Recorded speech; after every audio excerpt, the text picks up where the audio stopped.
مراحل انتقام کیا ہے؟ اداداری میں مراحل انتقام یہ ہے، سب سے پہلے براعت، زیارت ناموں میں لعن بھی ہے، برات بھی ہے. یہ پہلا مرحلہ انتقام ہے کہ دشمنان اہل بیت اور عاملین مصیبت اعظم، انہیں غیبت کبریٰ ہے غیر مسلمان، اس وقت ان سے نفرت، ان سے بیزاری، یہ پہلا مرحلہ انتقام ہے. ان کی نسبت دل میں کسی طرح کا رحم، کسی طرح کی محبت، کسی طرح کا پیار، کسی طرح کی تعریف نہیں ہونی چاہیے، بلکہ اس کے مقابل شدت سے نفرت ہونی چاہیے اسے.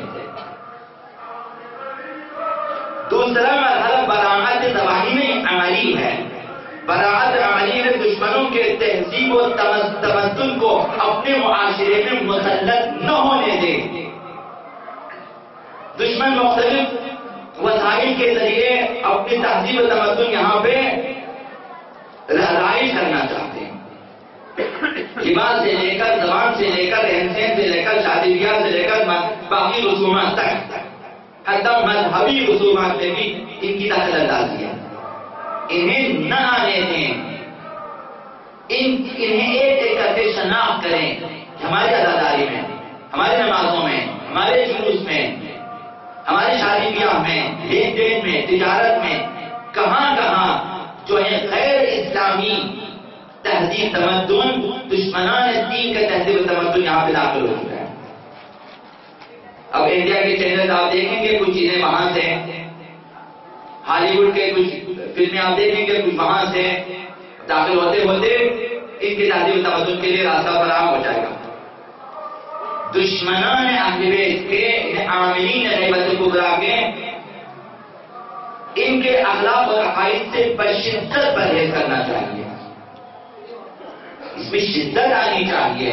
جب آپ کے دل میں دشمنان اہل بیت کی نسبت نفرت ہوگی، کیسے ممکن ہے کہ آپ ان کے طرز کے لباس پہنیں، ان کے طرز کے کھانے کھائیں؟ آپ نفرت کا مطلب یہ ہے کہ آپ نہیں، جس طرح یہ ان کے جو ہے طرز تہذیب ہم نہیں کرتے، اسلامی طرز تہذیب کو اپنائیں. یہ چیزیں ہوتی ہیں. اور تیسری چیز انتقام میں تیسرا مرحلہ یہ ہے کہ جہاد اور انتقام وہ غیر مسلمان کے ظہور کے بعد جب آ جائیں ان کے ساتھ جہاد میں کہ ان عاملین سے انتقام دینے کے لیے جہاد میں شرکت کرنا ہے. اس کے لیے ابھی سے تیاری کریں، معرفت چاہیے، شجاعت چاہیے، اب اس پیدا کریں، اور طاقت و توانائی چاہیے، جسمانی معرفت، جسمانی طاقت، شجاعت اور توانائی، اسے ذخیرہ کریں تاکہ اس کا معصوم نے آبا امام جعفر الصادق علیہ السلام نے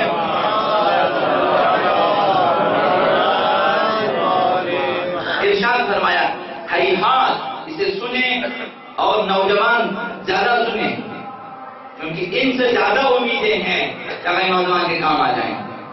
اور بزرگ بھی سنیں. امام صادق نے فرمایا، ہیہات،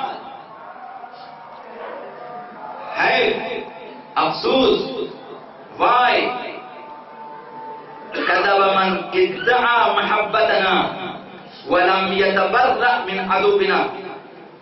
جھوٹ بولتا ہے وہ شخص جو ہماری محبت کا دعویٰ کرتا ہے جبکہ ہمارے دشمنوں سے نفرت نہیں کرتا، اظہار بیزاری نہیں کرتا.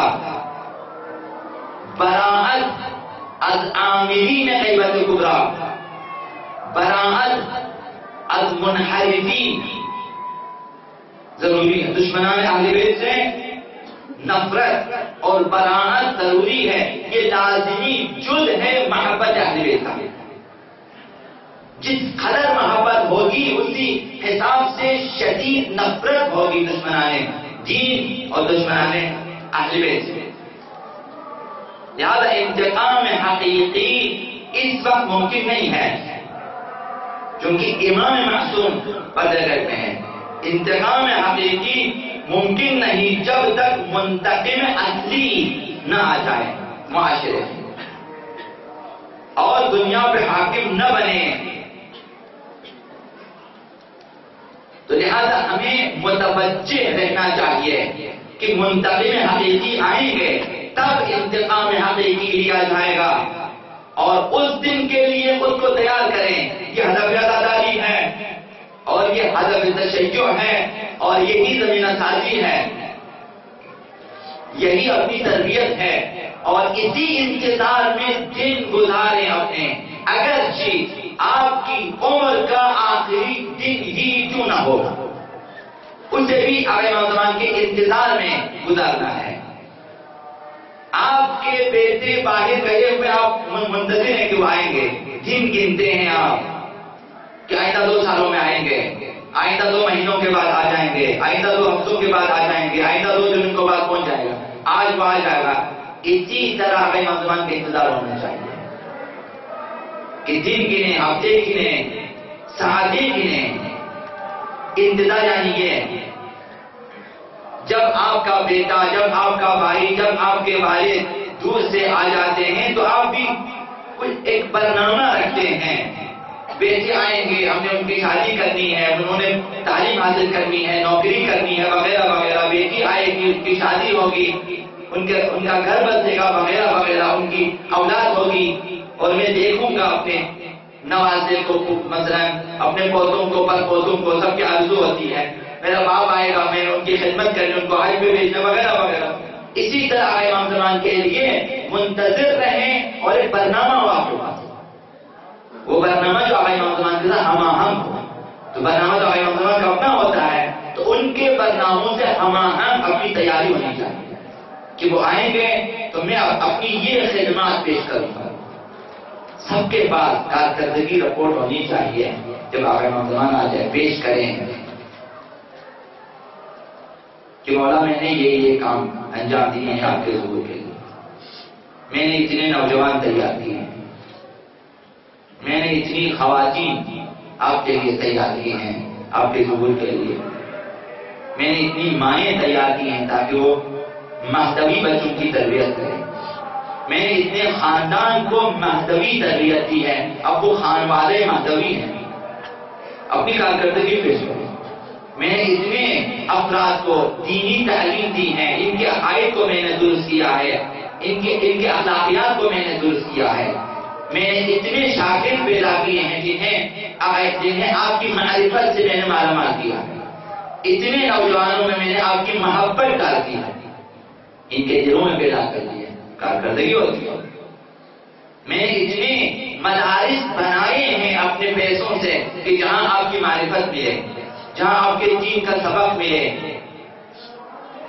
میں نے اتنے فلاحی مراکز قائم کیے ہیں کہ جہاں بے نوا، یتیم، ضعیف افراد آئیں تاکہ انہیں کھانے پینے کا بھی وسیلہ بنا ہم اور ان کی تربیت کرتا ہوں وسیلہ ہوتا. کار امام زمانی کے ساتھ یہ سب معاشرہ سازی ہے، یہ سب معاشرہ سازی ہے. تو ایسی کارکردگی چاہیے کہ آپ آئیں آقا امام زمان کے سامنے اپنے پیش کریں. آقا امام سجاد نے یہ دور سے کبھی چاہیں کہ فرصت نہیں ہوتی ہمارے پاس، جائیں اور دیکھیں آقا امام سجاد علیہ السلام نے آقا امام زمان کے بارے میں کیا فرمایا. اسی صحیفہ سجادیہ میں آپ دیکھیں آقا امام زمان کی دعا، پوری دعا آپ پڑھیں گے. دولت کریمہ آقا امام زمان کے لیے انہوں نے کیا کیا دعائیں کی ہیں، لشکر اسلام کے لیے انہوں نے کیا کیا دعائیں کی ہیں. اب جو پیغمبر اسلام کے ساتھ جو آج ہیں، اور بالاخص لشکر اسلام وہی لشکر ہے جو آقا امام زمان کے کام آ جائیں، انہوں نے دعا کی ہے لشکر اسلام کے لیے. اسی طریقے سجادیہ میں ڈھونڈے آقا امام زمان کو کہ آقا امام سجاد نے دعاؤں کے ضمن میں کس طرح معرفت آقا امام زمان بیان کیا ہے.